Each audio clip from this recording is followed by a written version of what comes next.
আসসালামু আলাইকুম ওয়া রাহমাতুল্লাহি ওয়া বারাকাতুহু। নাহমাদুহু ওয়া নুসাল্লি আলা রাসূলিহিল কারীম, আম্মা বা'দ। সম্মানিত উপস্থিতি, আমরা বিগত সপ্তাহে আলোচনা করেছিলাম সালাত ভঙ্গের, সালাত বাতিল হওয়ার 8টি কারণ। তো এই সালাত ভঙ্গ হওয়ার, বাতিল হওয়ার 8টি কারণ আমরা আলোচনা করেছিলাম। এর আগে আমরা আলোচনা করেছিলাম সালাতের যে 16টি সুন্নত, সেই 16টি সুন্নত সম্পর্কে আলোচনা করেছিলাম। আর আজকে আলোচনা হবে ইনশাআল্লাহ সুজুদুস সাহু, তথা ভুল করলে যে সিজদা দিতে হয় এবং পাশাপাশি ওযুর শর্ত, এই দুটি পয়েন্ট নিয়ে আলোচনা করব। তো আপনারা যাদের হাতে বই আছে তারা বই বের করেন, 80 নং পৃষ্ঠা, 80 নম্বর পৃষ্ঠা। আমি শুরু করেছি 75 নং পৃষ্ঠা থেকে, 75 থেকে আমি শুরু করেছি। এর আগের অংশ শেখ হাফেজ কাজী আব্দুর রহমান তিনি আপনাদেরকে পড়াবেন। এখন 80 নং পৃষ্ঠা। আর এমন কেউ আছেন বই পান নাই? আপনি পান নাই? তারপর কই কি আছে দিয়ে দিন একটা, তাইজুদ্দিন। আর কে এদিকে? হ্যাঁ, তাইজুদ্দিন ভাই দিয়ে দিন। বই যারা পান নাই বই নেন, ঠিক আছে? হ্যাঁ, এই যে দিতেছে, দাঁড়ান। হয় সবাই চলে আসবেন, বই নিয়ে আসবেন। মাগরিব থেকে ইনশাল্লাহ বই সাথে নিয়েই আসবেন সব সময়, কারণ এটা আপনাদের মনে থাকবে যখন। আর এখানে আলোচনার মাঝে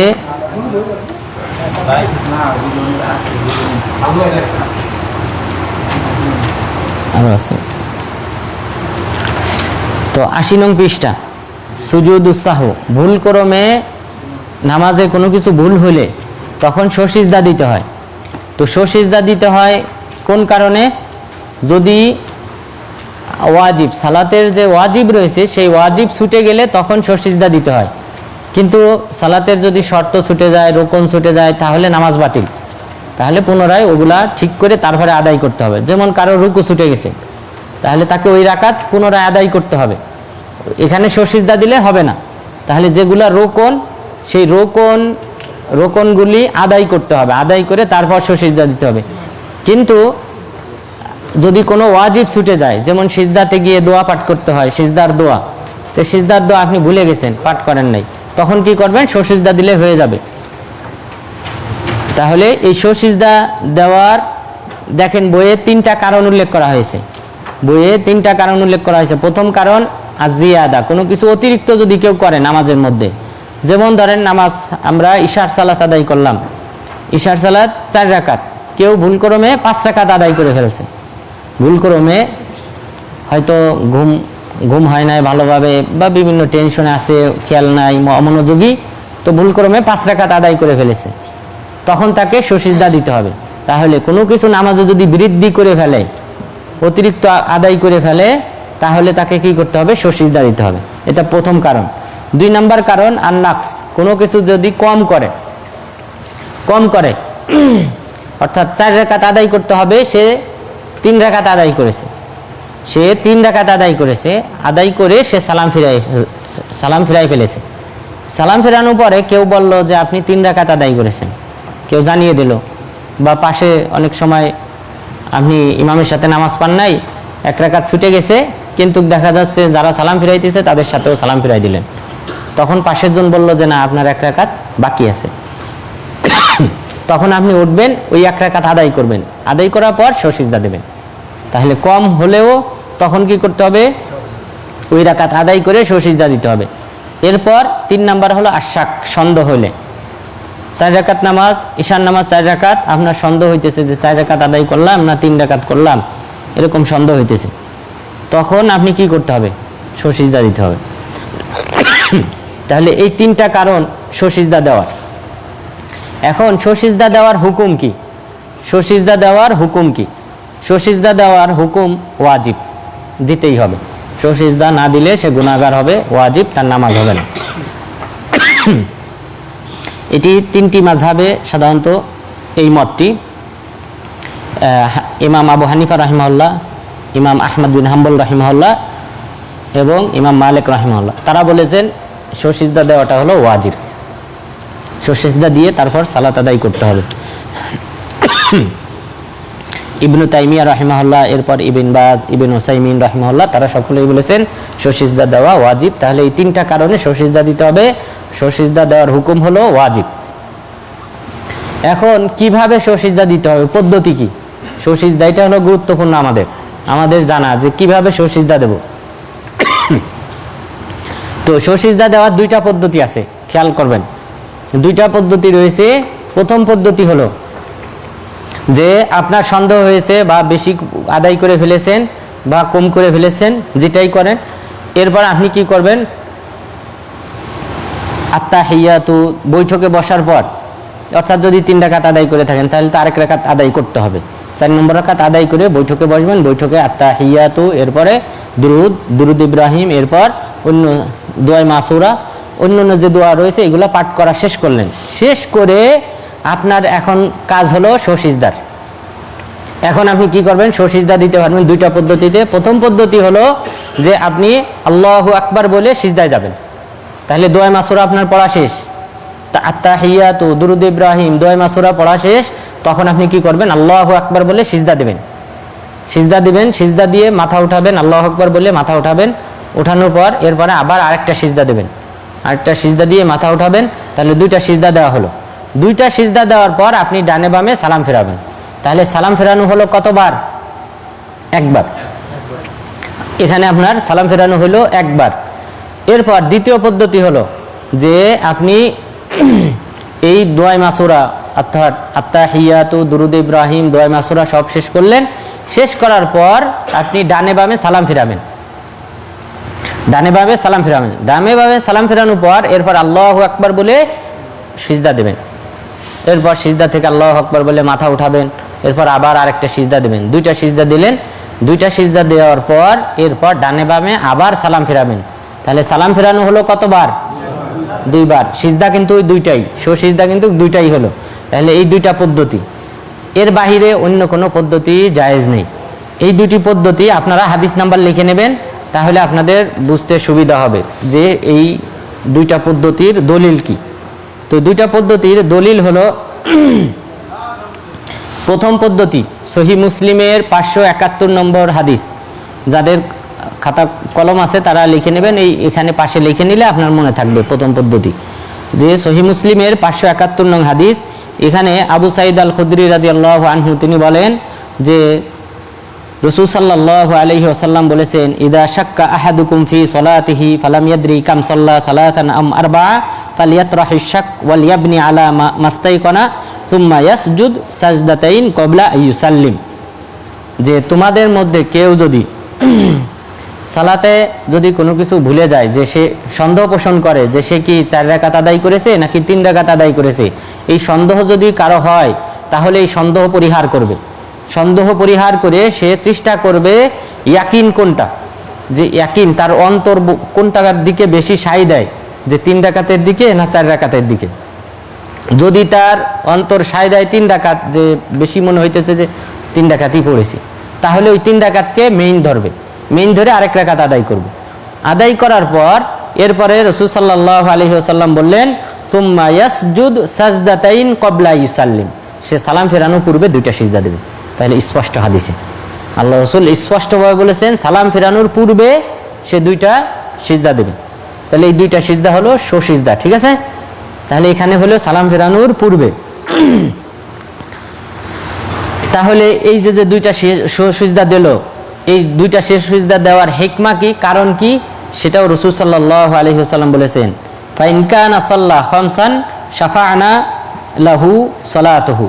যদি সে 5 রাকাত আদায় করে থাকে, অর্থাৎ তার তো সন্দেহ হয়েছিল, তো সন্দেহের কারণে সে যদি ভুল করে 5 রাকাতও আদায় করে ফেলে, তাহলে এই যে 2টা সসিজদা দিয়েছে, এই 2টা সসিজদার কারণে শাফা'না লাহু সালাতুহু, তার সালাতটা জোড় হয়ে গেল, অর্থাৎ 6 রাকাত হয়ে গেল।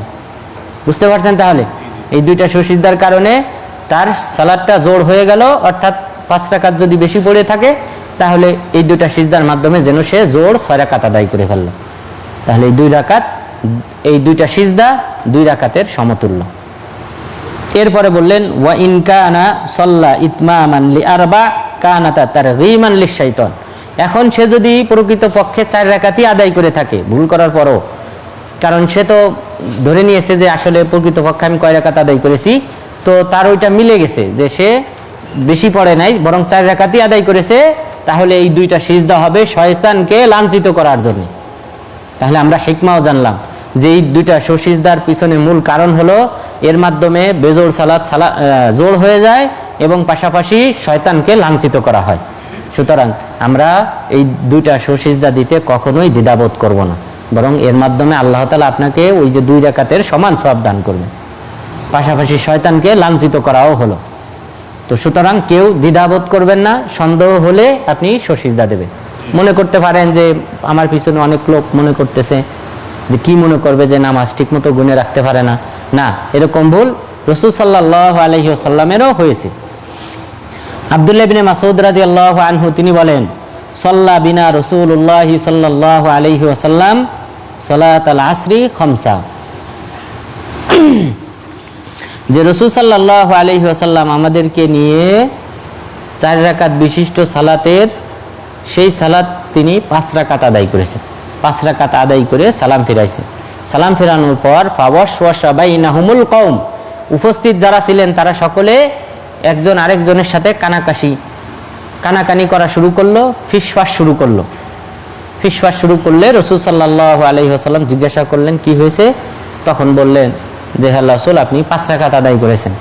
তখন তিনি কি করলেন? ফাতানা রিজলাহু ওয়া সাজাদা সাজদাতাইন, তিনি তখন 2টা সিজদা দিলেন, 2টা সুসিজদা দিয়ে তারপরে তিনি ডানে বামে সালাম ফেরালেন। তাহলে এখানে আল্লাহ রাসূল তিনিও কিন্তু ভুল করে অতিরিক্ত 5 রাকাতও আদায় করে ফেলেছেন। সুতরাং আমরা কোনো সময় এটাকে লজ্জা হিসেবে নেব না, বরং আমরা যেভাবে হয়েছে যেন ইবাদতটা আল্লাহর দরবারে কবুল হয়, আমরা সেই কারণে সুসিজদা দেব। এরপর দ্বিতীয় যে পদ্ধতি বলেছিলাম, তাহলে আমরা প্রথম পদ্ধতিতে জানলাম সহিহ মুসলিমের 571 নং হাদিসে যে সালাম ফেরানোর পূর্বে 2টা সুসিজদা দিতে হবে, এরপরে ডানে বামে সালাম ফেরাতে হবে, এটা হলো প্রথম পদ্ধতি। আর দ্বিতীয় পদ্ধতি হলো যেটা সহিহ বুখারীর 482 নং হাদিস, পাশাপাশি 1227 নং হাদিস এবং সহিহ মুসলিমের 573 নং হাদিস। এই হাদিসে আবু হুরায়রা রাদিয়াল্লাহু আনহু তিনি বলেন, সাল্লা বিনা রাসূলুল্লাহ সাল্লাল্লাহু আলাইহি ওয়াসাল্লাম সালাতাল আসরি ফাসাল্লামা মিন রাকাতাইন, আল্লাহ রাসূল আমাদেরকে নিয়ে আসরের সালাত আদায় করতেছিলেন, আর ওই আসরের সালাত আদায় করার সময় তিনি 2 রাকাত আদায় করে সালাম ফিরিয়ে দিয়েছেন। 2 রাকাত আদায় করে সালাম ফিরিয়ে দিয়েছেন। সালাম ফেরানোর পর তিনি বাহিরে, মসজিদের বাহিরে কাঠ ছিল, সেই কাঠের সাথে ঠেস দিয়ে দাঁড়িয়েছেন। কাঠের সাথে ঠেস দিয়ে দাঁড়ানোর পর যারা নামাজ আদায় করে তাড়াহুড়া করে বেরিয়ে যায় তারা বেরিয়ে গেল, গেট দিয়ে বেরিয়ে গেল। আর ওই কওমের মাঝে আবু বকর রাদিয়াল্লাহু আনহু ছিলেন, ওমর রাদিয়াল্লাহু আনহু ছিলেন, কিন্তু তারা প্রশ্ন করতে ভয় পেলেন যে আল্লাহর রাসূলকে কিভাবে জিজ্ঞাসা করি যে নামাজ কি কমিয়ে দেওয়া হলো কিনা। আসরের সালাত 4 রাকাত, সেখানে তিনি 2 রাকাত আদায় করে সালাম ফিরিয়ে বেরিয়ে গেছেন। তখন ওই কওমের মধ্যে একজন ছিলেন জুল ইয়াদাইন, যার হাত লম্বা ছিল, তাকে জুল ইয়াদাইন বলা হতো, 2 হাত বিশিষ্ট ব্যক্তি। তো ওই সাহাবী মাঝে মধ্যে রাসূল সাল্লাল্লাহু আলাইহি ওয়াসাল্লামকে বিভিন্ন কথা বলে হাসাতেন। তো ওই সাহাবী এগিয়ে গেলেন, এগিয়ে গিয়ে রাসূল সাল্লাল্লাহু আলাইহি ওয়াসাল্লামকে জিজ্ঞাসা করলেন, আকুসিরাতিস সালাহ আম নাসিত, হে আল্লাহর রাসূল আপনি কি ভুলে গেছেন নাকি নামাজ কমিয়ে দেওয়া হয়েছে? তখন রাসূল সাল্লাল্লাহু আলাইহি ওয়াসাল্লাম বললেন, আমি ভুলি নাই, নামাজ কমিয়েও দেওয়া হয় নাই, তাহলে ভুলও করি নাই, পাশাপাশি নামাজ কমানো হয় নাই, বরং আমি 4 রাকাতই আদায় করেছি। তখন রাসূল সাল্লাল্লাহু আলাইহি ওয়াসাল্লাম আশেপাশে যে সকল সাহাবা ছিলেন তাদেরকে জিজ্ঞাসা করলেন যে জুল ইয়াদাইন যে কথা বলতেছে সেটা সঠিক কিনা। তখন তারা বললেন, হ্যাঁ আল্লাহর রাসূল আপনি 2 রাকাত আদায় করেছেন। তখন রাসূল সাল্লাল্লাহু আলাইহি ওয়াসাল্লাম আসলেন, মসজিদে আসলেন। এরপর ফাসাল্লা মা তারাক, যে অংশ বাকি ছিল সেটা তিনি আদায় করলেন, তার মানে ওই 2 রাকাত আদায় করলেন, 4 রাকাত হলো। 4 রাকাত হওয়ার পর তারপর দেখেন সুম্মা সাল্লামা সুম্মা কাব্বারা ওয়া সাজাদা মিসলা সুজুদিহি সুম্মা রাফা রাসাহু ওয়া কাব্বারা সুম্মা কাব্বারা ওয়া সাজাদা মিসলা সুজুদিহি সুম্মা রাফা রাসাহু ওয়া কাব্বারা ওয়া সাল্লাম। তারপর আল্লাহর রাসূল কি করলেন? তিনি বৈঠকে যে সকল দোয়া দুরুদ আছে সেগুলি পাঠ করলেন। পাঠ করার পর তিনি সালাম ফিরালেন। তাহলে তিনি তখন ডানে বামে 2 দিকে সালাম ফিরালেন। ফেরানোর পর সুম্মা কাব্বারা, এরপর আল্লাহু আকবার বললেন, সিজদায় গেলেন, এরপর আল্লাহু আকবার বলে সিজদা থেকে উঠলেন, এরপর আল্লাহু আকবার বলে সিজদায় গেলেন, এরপর আল্লাহু আকবার বলে সিজদা থেকে উঠলেন, অর্থাৎ দুইটা সিজদা দিলেন। দুইটা এই ভুলের সিজদা দেওয়ার পর সুম্মা সাল্লাম, এরপর পুনরায় তিনি সালাম ফেরালেন। তাহলে এই হাদিসে সালাম ফেরানো হলো কতবার? দুইবার। আর আগের হাদিসে আমরা জানলাম সালাম ফেরানোর পূর্বে দুইটা সিজদা দিতে হবে। এই দুই পদ্ধতির যে কোনো পদ্ধতি আপনারা ফলো করতে পারবেন। তবে এই দুই হাদিস থেকে যদি আমরা একটু ভেবে দেখি তাহলে আরেকটু ভাবে ব্যাখ্যা করা যায়। সেটা হলো যে আগের হাদিসে রাসূল সাল্লাল্লাহু আলাইহি ওয়াসাল্লাম কিন্তু 5 রাকাত আদায় করেছিলেন, খেয়াল করেন, তার মানে বেশি আদায় করে ফেলেছিলেন। তাহলে যদি কেউ বেশি আদায় করে তাহলে সে সালাম ফেরানোর পূর্বে দুইটা সিজদা দেবে। বেশি যদি কেউ আদায় করে তাহলে সে সালাম ফেরানোর পূর্বে দুইটা সিজদা দেবে, এরপরে সালাম ফিরাবে। এটা হলো যদি বেশি করে। আর যদি কেউ কম আদায়কারী সেই ব্যক্তির জন্য উচিত হলো কম আদায় করার পর এরপর সিজদাতে যখন সে বৈঠকে বসবে, শেষ বৈঠক শেষ করে সে ডানে বামে সালাম ফিরাবে। ডানে বামে সালাম ফেরানোর পর আবার সে দুইটা সিজদা দেবে। তাহলে তার সালাম ফেরানো হবে দুইবার আর সিজদা হবে দুইটা। তাহলে এই পদ্ধতিটা আমরা বলতে পারি যে ব্যক্তি কম আদায় করে সালাম ফেরাবে সেই ব্যক্তির জন্য হলো এই পদ্ধতি। তবে আপনারা যে দুই পদ্ধতি যে কোনো একটা পদ্ধতি ফলো করতে পারেন যে কোনো ক্ষেত্রে। আশা করা যায় রাসূল সাল্লাল্লাহু আলাইহি ওয়াসাল্লামের পদ্ধতি অনুযায়ী সালাত আদায় করা হবে। তাহলে এই দুই পদ্ধতি আপনারা ফলো করবেন সিজদার ক্ষেত্রে। এরপর দেখেন আপনাদের বইয়ে যে শুরুতুল ওযু, এরপরে পরের যে অংশগুলো রয়েছে এগুলো আপনারা আগে পড়ানো হয়ে গেছে আর কি। অর্থাৎ এখানে এরপরে দেখেন কিছু প্রশ্ন আছে, সালাত আদায় করার কিছু ভুল পদ্ধতি দেওয়া আছে, ক্রস চিহ্ন দেওয়া আছে, ছবি পিকচার দেওয়া আছে। তো ওই পিকচার দেখে আপনারা শুদ্ধ করবেন যে কোন পদ্ধতিটা সঠিক।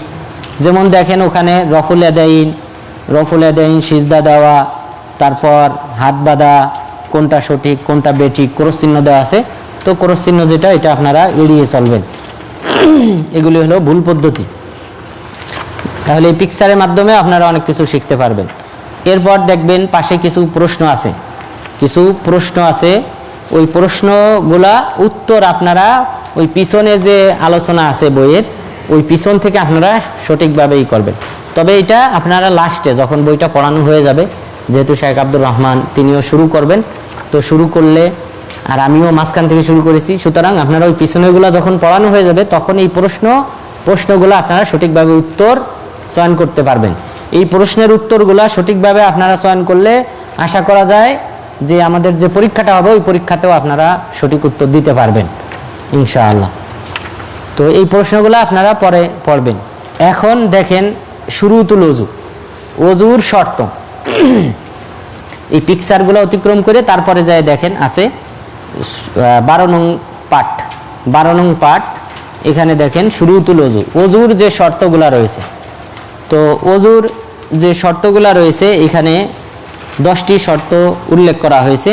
তো আমরা এই শর্তগুলো জানবো যে কোনো ব্যক্তি যদি ওযু করে তার ওযু যেন সঠিক হয় এবং এটা একটা ইবাদত, ওযুটা যেন কবুল হয়। তো ইবাদতটা কবুল হতে গেলে অবশ্যই শর্ত রোকন সব ঠিক রাখতে হবে, তাহলেই না ইবাদত কবুল হবে। তো সুতরাং ওযুর প্রথম শর্ত আল ইসলাম, মুসলিম হতে হবে। কোনো কাফের ব্যক্তি যদি ওযু করে তার ওই ওযু কবুল হবে না আল্লাহ তাআলার দরবারে। কারণ ইবাদত কবুল হওয়ার প্রথম শর্তই হলো আগে ইসলামে প্রবেশ করা, ঈমান আনয়ন করা। ঈমান ব্যতীত কোনো আমল আল্লাহ তাআলার দরবারে কবুল হবে না। কত নম্বর পৃষ্ঠা? 100। তাহলে 100 নং পৃষ্ঠা আপনারা বের করেন, ওখানে দেখেন ওযুর শর্ত। প্রথমত মুসলিম হতে হবে। এটার দলিল কি? মহান রব্বুল আলামিন বলেন ওয়ামা মানাহুম আন তুকবালা মিনহুম নাফাকাতুহুম ইল্লা আন্নাহুম কাফারু বিল্লাহি ওয়া বিরাসূলি, যে তাদের যে দান, তারা যে দান করে তাদের এই দানটা কবুল হয় না, তার কারণ হলো তারা আল্লাহ এবং তার রাসূলকে অস্বীকার করেছে। আল্লাহ এবং আল্লাহ রাসূলের প্রতি কুফরি করে দান করলে সেই দান কখনোই কবুল হবে না। সুতরাং ঈমান আনা এটা হলো প্রথম শর্ত। মুমিন ব্যতীত অন্য কোনো ব্যক্তির আমল আল্লাহ তাআলার দরবারে কবুল হয় না। এরপর মহান রব্বুল আলামিন আরো বলেছেন, ওমাইয়াবতাগি গায়রাল ইসলামি দীনা ফালা ইউকবালা মিনহু, ইসলাম ব্যতীত অন্য কোনো ধর্ম অবলম্বন কোনো ব্যক্তি যদি করে তার পক্ষ থেকে কবুল করা হবে না। সুতরাং আগে ইসলাম গ্রহণ করতে হবে, মুসলিম হতে হবে, এটা হলো প্রথম শর্ত। এরপর দুই নম্বর শর্ত আপনারা দেখেন, আল আকল, বিবেকবান হতে হবে। বিবেকবান হতে হবে, কিন্তু যদি কেউ পাগল হয় তা সে ওযু করলে তার ওযু কবুল হবে না, যেহেতু এই আমলগুলা ইবাদতগুলা ফরজ হওয়ার পিছনে মূল কারণ হলো বিবেক। বিবেক যদি না থাকে, জ্ঞান যদি না থাকে, হিতাহিত জ্ঞান, তাহলে তার উপর কোনো বিধানই ফরজ না। সুতরাং পাগলদের উপর কোনো আহকাম ফরজ না। কেউ যদি প্রশ্ন করে পাগল নামাজ পড়ে না, হবে বলা যাবে? যাবে না, কারণ সে তো তার ওই হিতাহিত জ্ঞান নাই, সে ওইটা বোঝে না যে নামাজ কি, এটা তার ব্রেন দ্বারা সে এটা কিয়াস করতে পারে না, এই কারণে তাদের উপর কোনো ইবাদত নেই। সুতরাং পাগল ব্যক্তি ওযু করলে তার ওযু হবে না। দলিল হলো রাসূল সাল্লাল্লাহু আলাইহি ওয়াসাল্লাম বলেন, রুফি আল কলামু আন থালাথা, আনিস সাবিয়্যি হাত্তা ইয়াহতালিম, ওয়া আনিন নাইমি হাত্তা ইয়াস্তাইকিজ, ওয়া আনিল মাজনুন হাত্তা ইয়াকিল। তিন শ্রেণীর ব্যক্তি থেকে কলম তুলে নেওয়া হয়েছে। প্রথম শ্রেণীর ব্যক্তি হলো যে ঘুমন্ত ব্যক্তি, যতক্ষণ পর্যন্ত না সে ঘুম থেকে উঠবে, তাহলে ঘুমন্ত ব্যক্তির আমল নামায় কিছু লেখা হয় না, তবে কিছু ভালো আমল আছে লেখা হয়। সেটা হলো, যেমন ধরেন কেউ যদি ইমামের সাথে ইশার সালাত আদায় করলো, ইমামের সাথে ইশার সালাত আদায় করলো, এরপরে ফজরের সালাত ইমামের সাথে আদায় করলো, তাহলে এই সারা রাত যে সে ঘুমাবে তাকে সারা রাত সালাত আদায় করার সমান সওয়াব দান করা হবে। তো এটা ইবাদত, এটা বান্দাদের, বিশেষ বান্দাদেরকে আল্লাহ তাআলা এই সওয়াব দান করেন। তো সুতরাং কিছু কিছু আমল আছে লেখা হবে, কিন্তু ওই সময়ে কোনো ভুলক্রমে ওই ঘুমন্ত অবস্থায় সে ধরেন কাউকে লাথি মারছে, ঘুমন্ত অবস্থায় বুঝতে পারে নাই, তার ওই লাথিতে কোনো এক ব্যক্তি মারা গেছে, তাহলে কি সে হত্যাকারী হিসেবে গণ্য হবে? হবে না, এটা সে ঘুমন্ত অবস্থায়, এটা তার অজ্ঞাত অবস্থায়, সুতরাং তার অপরাধ লেখা হবে না। কিন্তু ভালো আমলের উদাহরণ দিলাম, যে ভালো আমল কিছু লেখা হয়, ঘুমিয়ে থাকলেও তার আমল নামায় এই সবগুলি যুক্ত হয়। এরপর তাহলে হাদিসে প্রথম তিন শ্রেণীর ব্যক্তির কথা বলা হয়েছে, তাহলে ঘুমন্ত ব্যক্তি। এরপর 2 নম্বর হলো যে ওয়ানিস সাবি হাত্তা ইয়াহতালিম, শিশু, বালক, যতক্ষণ পর্যন্ত না সে বালেগ হয়। বালেগ না হলে তার আমল নামায় ভালো আমলগুলা তার মা বাবার আমল নামায় যুক্ত হয়, কিন্তু ওই আমলটা তো তার উপর ফরজ না। তো সুতরাং তার উপর যেহেতু ফরজ না, সুতরাং সে যদি করে এবং একটা নির্দিষ্ট পরিমাণ একটা বয়সে যদি না পৌঁছায়, তাহলে তার আমল নামায় লেখা হয় না, লেখা হয় মা বাবার আমল নামায়। এরপর 3 নম্বরে রাসূল সাল্লাল্লাহু আলাইহি ওয়াসাল্লাম বললেন, ওয়ানিল মাজনুন হাত্তা ইয়াকিল, পাগল ব্যক্তি যতক্ষণ পর্যন্ত না সে তার বিবেক ফিরে পায়, বিবেক ফিরে না পাওয়া পর্যন্ত এই পাগল ব্যক্তি থেকেও কলম তুলে নেওয়া হয়েছে। তাহলে সুতরাং বিবেকবান হতে হবে, বিবেকবিহীন ব্যক্তি ওযু করলে তার ওযু কবুল হবে না। এরপর 3 নম্বর হলো আত-তামইজ, পার্থক্য, ভালো মন্দের পার্থক্যের বয়স হতে হবে, অর্থাৎ বালেগ হয় নাই কিন্তু ভালো মন্দ বুঝতে পারে, যেমন 5 থেকে 7 বছর বয়স, 7 বছর বয়স হলে মোটামুটি বুঝতে পারে, তো এই বয়সই হতে হবে, এর আগের বয়সই হলে হবে না। এর আগের বয়সী যদি ওযু করে তাহলে সেটা বললাম তার মা বাবার আমল নামায় যুক্ত হবে। তাহলে একটা তামইজ, পার্থক্য করার মতো বয়স, ডান বাম চিনতে পারে, 1 2 3 সংখ্যা জানে, এরকম বয়সী হতে হবে, তাহলে সে ওযু করলে তার ওযু কবুল হবে। এর পূর্বে তার উপর ফরজ না, বিষয়টা হলো এটা যে তার উপর আল্লাহ ফরজ করেননি, এর আগে ওযু করতে পারবে, করলে সওয়াব হবে মা বাবার আমল নামায়, কিন্তু তার উপর এই বিষয়টা ফরজ না। আর এই তামিজ, পার্থক্যের বয়সী হতে হবে, কারণ দলিল হলো রাসূল সাল্লাল্লাহু আলাইহি ওয়াসাল্লাম বলেছেন, মুরু আওলাদাকুম বিসসালাহ ওয়া হুম আবনাউ সাবআ ওয়াজরিবুহুম আলাইহা ওয়া হুম আবনাউ আশর ওয়া ফাররিকু বাইনাহুম ফিল মাদাজি, যে তোমরা তোমাদের সন্তানদেরকে নামাজ আদায় করার নির্দেশ দাও 7 বছর বয়সে, 7 বছর বয়সে নির্দেশ প্রদান করো, আর 10 বছরে তাদেরকে প্রহার করো। 10 বছর বয়স হয়ে গেছে নামাজ আদায় করে না, তাদেরকে কি করো? প্রহার করো। এরপরে বললেন ওয়াফাররিকু বাইনাহুম ফিল মাজাওয়াজি, এবং তাদের বিছানা আলাদা করে দাও। তাহলে 10 বছরের ছেলে সন্তানকে অবশ্যই মার উচিত আলাদা করে দেওয়া, এবং পাশাপাশি ভাই বোনরা যদি থাকে তাদের থেকে আলাদা তাকে বিছানা করে দেওয়া। এটা হলো ইসলামের আদব, যে তাদের বিছানাও আলাদা করে দিতে হবে 10 বছর বয়স থেকে। কারণ বালেগ হওয়ার যে আলামতগুলি, এটা বর্তমানে তো আপনারা বুঝতেছেন আরও আগে থেকেই প্রকাশ পেয়ে যায়। বালেগ হওয়ার যে সকল আলামত রয়েছে এগুলি আরও আগে, মানে মহিলাদের তো, মেয়েদের তো 10-11 বছর হইলেই প্রায় অধিকাংশই বালেগা হয়ে যায়, 11-12 এর মধ্যেই বালেগা হয়ে যায় সব। তো সুতরাং যুগের পরিবর্তনে এই হাদিসটা আরও বেশি প্রয়োজন। সুতরাং ছেলে মেয়ে এদের বয়স 10 হলে অবশ্যই তাদের বিছানা আলাদা করতে হবে। তাহলে এই হাদিসে যে নির্দেশ দেওয়া হয়েছে যে 7 বছরে তোমরা তোমাদের সন্তানদেরকে নামাজ আদায় করার নির্দেশ দাও, তো নামাজ আদায় করতে গেলেই তো আমাদেরকে ওযু করতে হবে। তো সুতরাং 7 বছর এটা একটা পার্থক্য করার মতো বয়স, সে ভালো মন্দ বুঝতে পারে, ডান বাম চিনতে পারে, সংখ্যাগুলা জানে। তো সেই দৃষ্টিকোণ থেকে এই বয়সই হতে হবে। এটা হলো 3 নম্বর শর্ত। এরপর 4 নম্বর শর্ত ওয়ান্নিয়া, নিয়ত থাকতে হবে, ওযু করার নিয়ত থাকতে হবে। তবে নিয়তটা মুখে উচ্চারণ করার বিষয় না, এটা আপনারা খেয়াল করবেন। এটা কোনো ইমাম বলেন নাই, 4 ইমামই একমত পোষণ করেছেন। 4 ইমাম প্রত্যেকেই বলেছেন মাহাল্লুহা আল কলব, এই নিয়তের স্থান হলো অন্তর। অন্তরে আপনি সংকল্প করবেন, নিয়ত করবেন যে আমি ওযু করব, সালাত আদায় করব, এই ওযুর মাধ্যমে কোরআন তেলাওয়াত করব, বাইতুল্লাহ তওয়াফ করব। এই 3টা কারণেই ওযু করতে হয়। ওযু করতে হয় কয়টা আমল কারণ করার জন্যে? কি কি? কোরআন পড়া, হ্যাঁ নামাজ পড়া, তওয়াফ করা। আর কোনো আছে? চতুর্থ কোনো আমল আছে না? তাহলে ওইটা আপনি নিয়ত করলেন, যখন যে আমল করবেন ওই অনুযায়ী আপনার অন্তরে নিয়ত হলো যে আমি এমক আমল করব, এই হিসেবে ওযু করতেছি। তো এটা হলো মনের বিষয়, এটা জবানে উচ্চারণ করার বিষয় না, মনে মনে নিয়ত হয়ে যাবে। এরপর নিয়তের দলিল ইন্নামাল আমালু বিন্নিয়াত ওয়া ইন্নামা লিকুল্লি ইমরিইম মা নাওয়া, নিশ্চয়ই আমলটা নির্ভর করে নিয়তের উপর, আর প্রত্যেক ব্যক্তির নিয়ত অনুযায়ী সওয়াব প্রদান করা হবে। ফামান কানাত হিজরাতুহু ইলাল্লাহি ওয়া রাসূলিহি ফাহিজরাতুহু ইলাল্লাহ, কেউ যদি হিজরত করে আল্লাহ এবং আল্লাহর রাসূলকে সন্তুষ্ট করার জন্য, তাহলে তার হিজরতটা আল্লাহর রাস্তায় হইল। আর কেউ যদি হিজরত করে লিদ্দুনিয়া ইউসিবুহা আবিমরাআতিন ইয়ানকিহুহা, দুনিয়া অর্জন করার জন্য অথবা কোনো মহিলাকে বিবাহ করার জন্য, ফাহিজরাতুহু ইলা মা হাজারা ইলাইহি, তাহলে সে যে নিয়তে হিজরত করেছে সেই নিয়তই দেওয়া হবে। সুতরাং আপনারা জানেন উম্মে কয়েস, মুহাজিরু উম্মে কয়েস নামে এক মহিলা, তার জন্যে তাকে বিবাহ করার উদ্দেশ্যে মক্কা থেকে এক সাহাবী হিজরত করে মদিনায় চলে আসে। তখন আল্লাহ রাসূল এই কথা বলেছেন যে যদি কেউ আল্লাহ এবং আল্লাহ রাসূলের সন্তুষ্টির জন্য হিজরত করে, তাহলে সেই অনুযায়ী সওয়াব দেওয়া হবে। আর হিজরত করলে তার সওয়াব হলো পূর্বের সকল গুনাহ আল্লাহ তাআলা ক্ষমা করে দেন। আর কেউ যদি মেয়েদেরকে বিয়ে করার জন্য, দুনিয়া অর্জনের জন্য হিজরত করে, তাহলে সে হয়তো সেই মেয়েকে পাবে অথবা দুনিয়া অর্জন হবে, কিন্তু আল্লাহ তাআলার নিকট কোনো সওয়াব হবে না। তো সুতরাং নিয়ত পরিশুদ্ধ হতে হবে। তাহলে ওযুর নিয়ত করা এটা হলো অন্যতম একটা শর্ত। এরপর 5 নাম্বার ইস্তিসহাবু হুকমিহা বিআল্লা ইয়ানবি কতাহা হাত্তা তাতিম্মা তাহারা, যে 5 নাম্বার হলো যে এই নিয়তের উপর অটল থাকতে হবে। আপনি যে ওযুর নিয়তটা করেছেন, এই নিয়তটার উপর অটল থাকতে হবে ওযু শেষ হওয়া পর্যন্ত।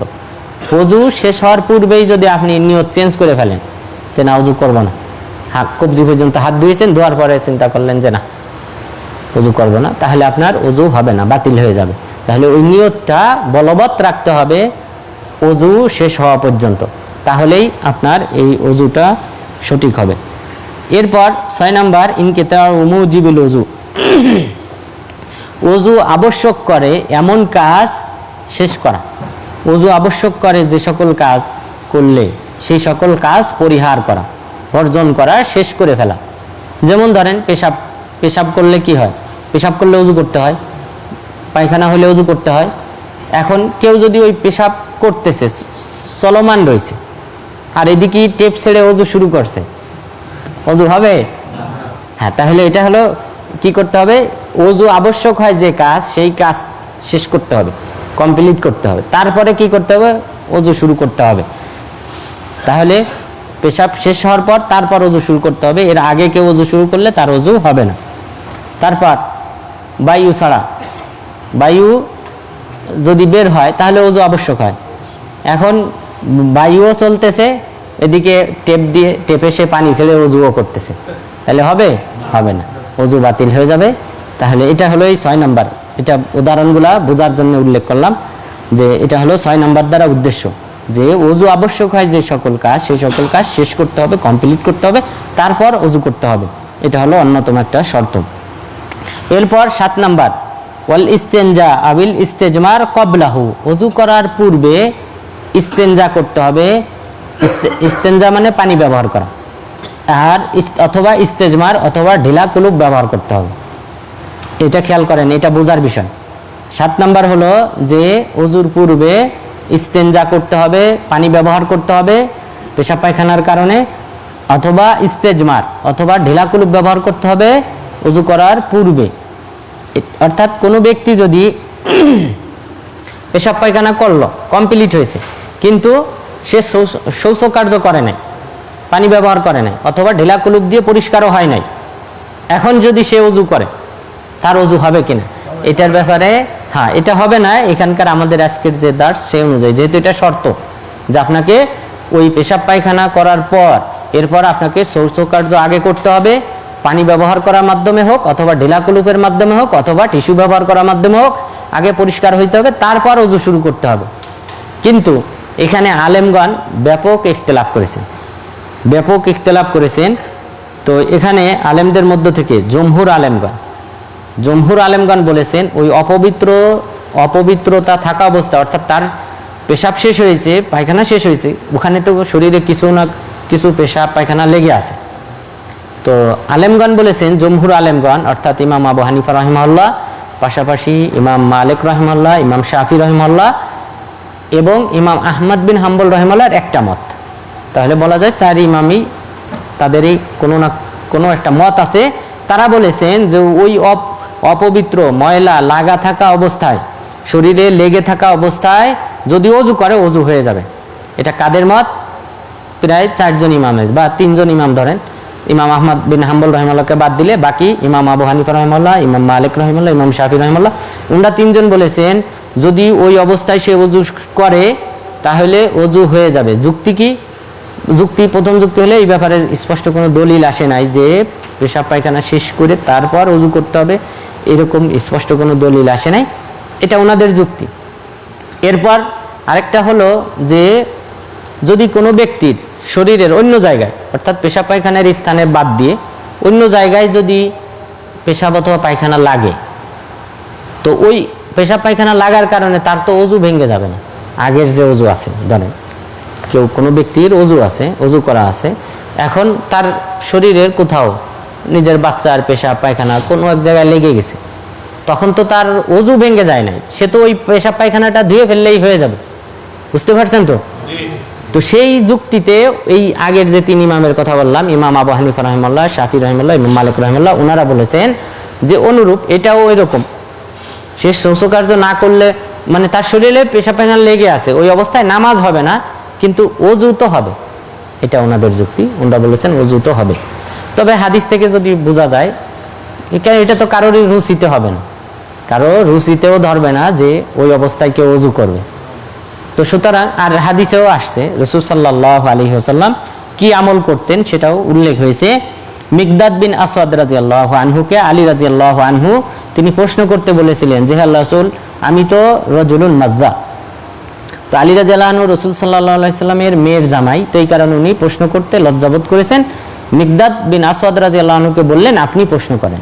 তখন মিকদাদ বিন আসওয়াদ রাদিয়াল্লাহু আনহু বললেন, হে আল্লাহর রাসূল, যদি কোনো ব্যক্তির মুজি বের হয়, মুজি মানে যে প্রাথমিক যে পানিটা বের হয়, পাতলা পানিটা, সহবাসের পূর্বে প্রাথমিক যে পাতলা পানি বের হয়, তো এই পানিটা আলীরা যেন বললেন এটা আমার প্রচুর বের হয় আল্লাহ রাসূল, অর্থাৎ বিভিন্ন সময় চিন্তা চেতনা বিভিন্ন কারণে এমনিতেই বের হয়। তো তখন আল্লাহ রাসূল তাকে কি বললেন? ইয়াগসিল যাকারাহু ওয়া ইয়াতাওয়াজ্জা, সে তার লজ্জাস্থান ধৌত করবে এরপরে ওযু করবে। সুতরাং এই হাদিসে স্পষ্ট যে এই নাপাকি রাখা অবস্থায় কি করা যাবে না, ওযু করা যাবে না। আল্লাহ রাসূল বললেন ইয়াগসিল যাকারাহু, তুমি তাকে বলবে সে যেন তার লজ্জাস্থান ধৌত করে এরপর সে যেন ওযু করে। এরপর আল্লাহ রাসূলের আমল তিনি কি করতেন? কানা ইয়াস্তানজি সুম্মা ইয়াতাওয়াজ্জা, আল্লাহ রাসূল আগে ইস্তানজি পানি ব্যবহার করে পুত পবিত্র হতেন, তারপর ওযু করতেন। সুতরাং আল্লাহ রাসূলের আমল থেকে বোঝা যায় যে পেশাব পায়খানা আগে পরিষ্কার করে তারপর আমাদেরকে ওযু করতে হবে, এবং এটাই আমাদের রুচিতেও বাধে, রুচি আমাদের যে স্বভাব রয়েছে সেটাও এই দিকেই সাড়া দেয়। তো সুতরাং আমাদেরকে এটা করতে হবে। এরপর 8 নম্বর শর্ত ওয়াতুহুরিয়াতু মা ওয়া ইবাহাতুহু, পানি পবিত্র হতে হবে। অপবিত্র পানিতে কেউ যদি পেশাব করে তাহলে তার ওযু হবে না, কারণ মহান রব্বুল আলামিন বলেছেন ওয়া ইউনাজ্জিলু আলাইকুম মিনাস সামাই মাআন তুহুরা, আল্লাহ তাআলা তোমাদের জন্য আসমান থেকে পূত পবিত্র পানি অবতীর্ণ করেন। অন্য আয়াতে আল্লাহ তাআলা বলেছেন লিউতাহহিরাকুম, তোমাদেরকে পূত পবিত্র করার জন্য আল্লাহ তাআলা আসমান থেকে পূত পবিত্র পানি অবতীর্ণ করেন, বৃষ্টি বর্ষণ করেন। তাহলে এই পানি পূত পবিত্র, সুতরাং অপবিত্র পানি দিয়ে ওযু করলে ওযু হবে না। এছাড়াও ইদা বালাগাল মাউ কুল্লাতাইন লাম ইয়ানজাস, যে 2 কুল্লা সমপরিমাণ যদি পানি